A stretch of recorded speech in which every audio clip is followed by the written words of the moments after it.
uma das ferramentas mais populares nas cortes, uma das ferramentas mais popular, assim, que os ministros mais gostam, é, sem sombra de dúvida, o julgamento em repetitivo, em que eles escolhem uma ou duas ações de exemplo, realizam um julgamento sobre essas duas ações e repetem esse julgamento, então, porque as demandas são repetitivas, né? Repetem esse julgamento para milhões de outras ações. Vocês vão de convir comigo que, uma vez que um ministro sabe que é o relator de um caso desses, que será repetido e terá efeito vinculante, vocês hão de convir que ele provavelmente vai dar o seu melhor nesse julgamento, né? Então, uma crítica que normalmente a gente escuta, que é meio assim, vala comum de crítica, seria a de que os juízes não têm tempo para ler todos os processos, porque são milhões de processos, então acaba que quem lê de fato os processos vai ser ou os seus assessores ou seus estagiários.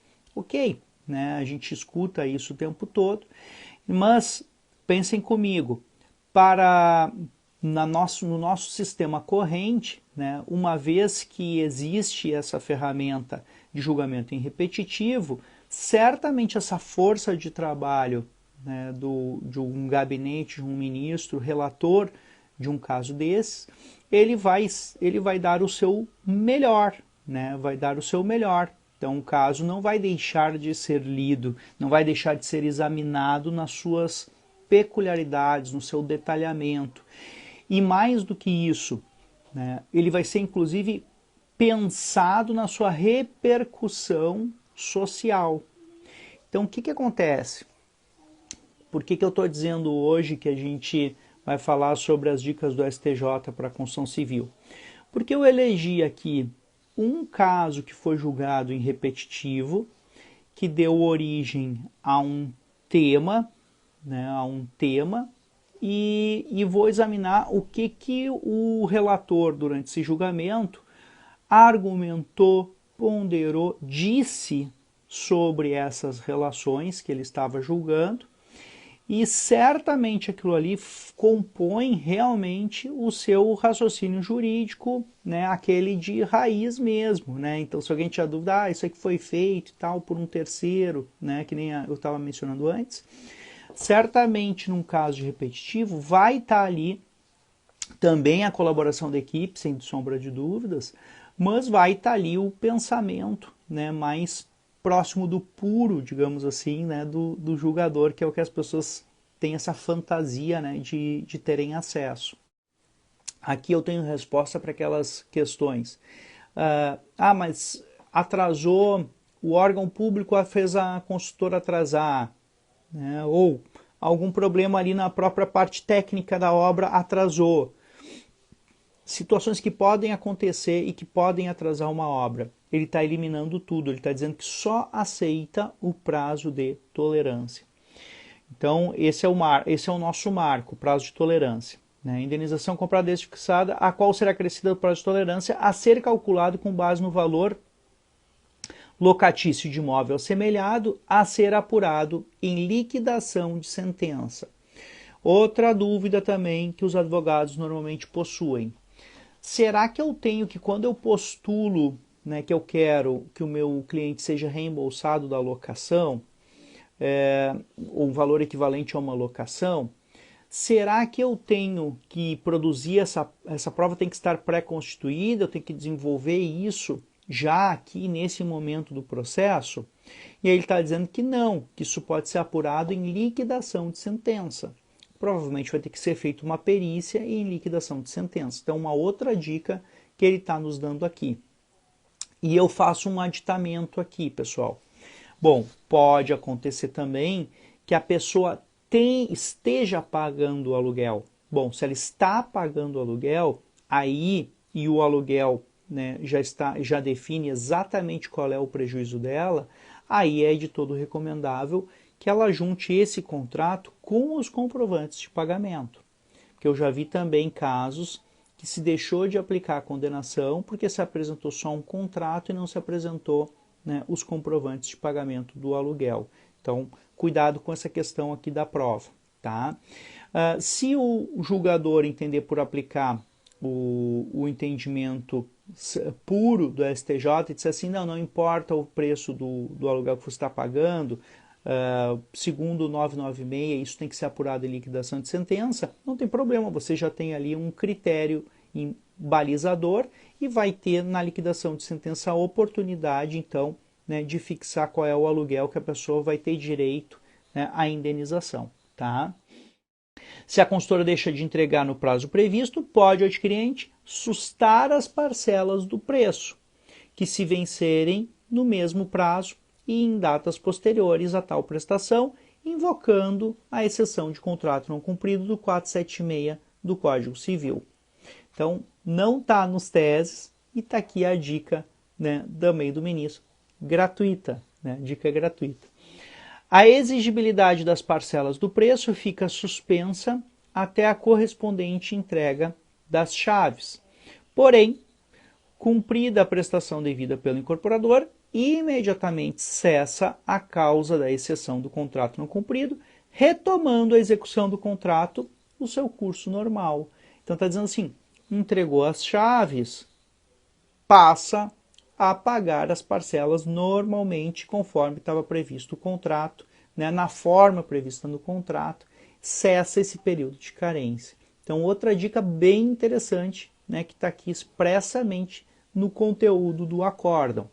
Na sequência ele ainda conclui assim, contudo, a suspensão da exigibilidade das parcelas do preço não afasta a incidência da atualização monetária sobre o saldo devedor, salvo nas hipóteses em que o mencionado atraso derivar de comprovada má-fé da empresa.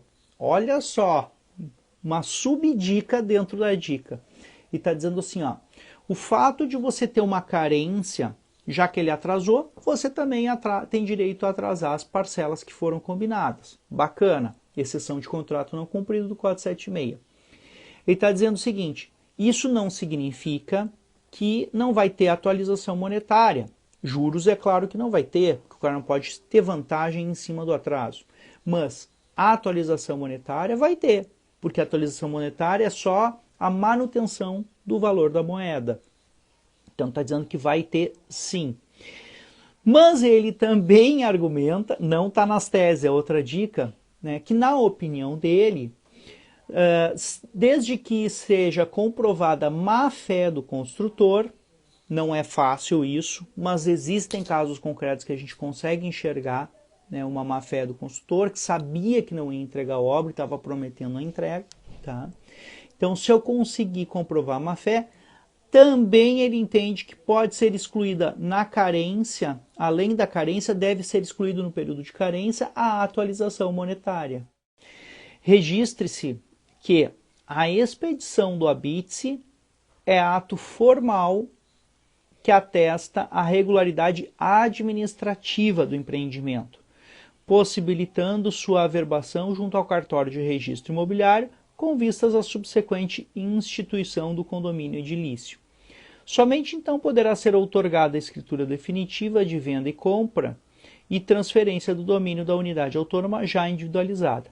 Dessa forma, eventual prejuízo advindo da sua não emissão pela incorporadora, após a conclusão do empreendimento, deverá ser demandado em ação própria. Olha que interessante, pessoal. Outra dica que está aqui como obter dictum, não compõe lá as teses do tema 996, mas está aqui a opinião de um jurista importante, o ministro do STJ, dizendo o que ele pensa sobre o habite. Então, olha só que bacana. Primeiro, ele nos dá uma informação bem relevante, dizendo o seguinte, ter ou não habite é uma questão de regularidade administrativa. E aí ele dá exemplos. Né? Com o habite eu vou poder instituir o condomínio, com o habite eu vou poder fazer a transferência no registro de imóveis. Então, quer dizer, o habite ele é muito importante para a regularidade administrativa. PPCI, etc. e tal, tudo são coisas, tudo são requisitos, exigências administrativas do poder público e que vai acabar gerando a regularidade do imóvel. Então o que ele está dizendo aqui? Ele está dizendo o seguinte, olha, A falta do habite, ela não significa que o empreendimento não foi entregue. Então, primeiro, dá para a pessoa receber, eu retiro aqui, eu extraio desse texto a primeira informação.